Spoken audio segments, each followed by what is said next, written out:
Hello বন্ধুরা, আজকে কিভাবে ধাবা স্টাইলে চিকেন কষা বানাতে হয় তা আমি আপনাদের দেখাবো। প্রথমে একটি গামলিতে চিকেন নেওয়ার পর পেঁয়াজ কুচি দিয়ে দিয়েছি তার উপরে, এবং পরিমাণ মতো লবণ ও হলুদ গুঁড়ো দিয়ে দিলাম, এবং তার সাথে আদা রসুন পেস্টটাও দিয়ে দেব। দেওয়ার পরে পরিমাণ মতো লঙ্কা গুঁড়ো দিয়ে দেব।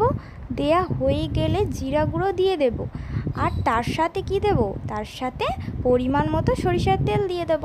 দিয়ে হাত দিয়ে খুব ভালোভাবে ম্যারিনেট করে নিতে হবে। নেয়ার পর কড়াইতে সরিষার তেল দিয়ে একটু গরম হয়ে এলে তেজপাতা, শুকনো লঙ্কা ও গোটা গরম মশলা দিয়ে দেব।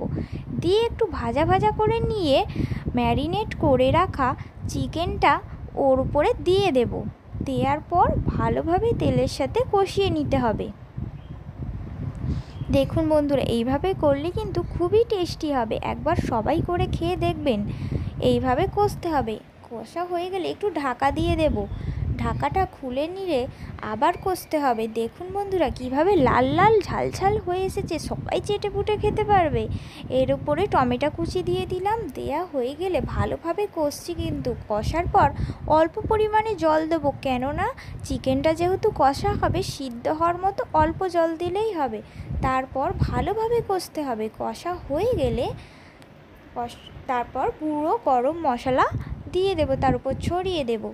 দেয়া হয়ে গেলে আবারও ঢাকা দিয়ে দেব। ঢাকার পরে নামিয়ে নিলে আমাদের রেডি চিকেন কষা। ভিডিওটি ভালো লাগলে চ্যানেলটিকে সাবস্ক্রাইব করবেন।